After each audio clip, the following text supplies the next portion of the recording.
Magandang araw mga kaibigan, update lamang po tayo sa lagi ng ating panahon ngayong umaga po ng Miyerkules, May 22, 2024. Pero bago po tayo magpatuloy, baka naman po pwedeng pa-like and subscribe and pahit na rin po ng notification bell. Maraming salamat po. Ngayong umaga po ng Miyerkules mga kaibigan ay meron pa rin po tayong binabantayan na weather system.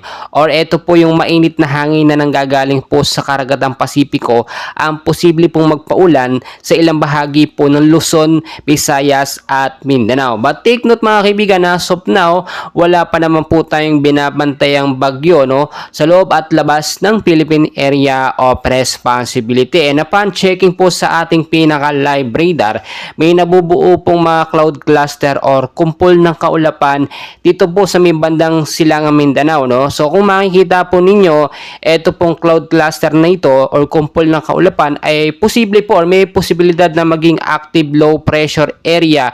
Inaasahan po yan ngayong araw or hanggang bukas. Posible pong yung direksyon nito ay tahakin ito pong Bicol area at yung Cagayan area kasama po ang Visayas area mga kaibigan. So pinag-iingat po tayo dyan, yung mga lugar po na yan. As of now, wala pa naman po itong epekto, hindi po ito nagbibigay pa ng pag-uulan. Kung nakakaranas po tayo ng pag-uulan tuwing hapon dahil po yan sa easterlies at ilang mga localized thunderstorm na nakaka-epekto, binabalaan din po yung area ng Metro Manila sa posible pong pagbabaha dahil sa posibleng maidulot po ng easterlies yung mga isolated light rains to heavy rainfall pagdating po yan sa hapon at sa gabi. Napapansin naman po natin na tuwing hapon maulap po ang panahon at tila anumang oras ay posibleng bumuhos ang biglaang pag-uulan.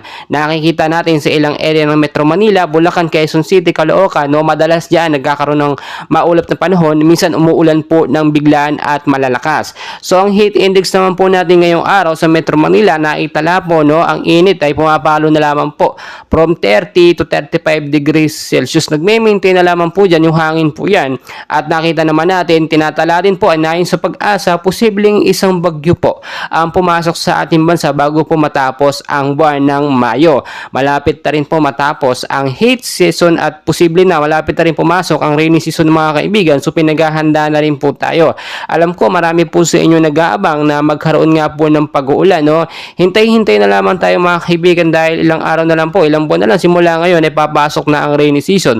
Gusto lang naman natin ay magkaroon po ng pag-uulan and hopefully wag naman sana malakas na bagyo ang pumasok ngayong taon po ng 2024. Naasahan din po kasi na itong bagyong Aghon ay posibleng maging malakas po na bagyo, posible ding maging mahina and hopefully sana ito mahinang bagyo lang magpaulan lamang sa ating bansa.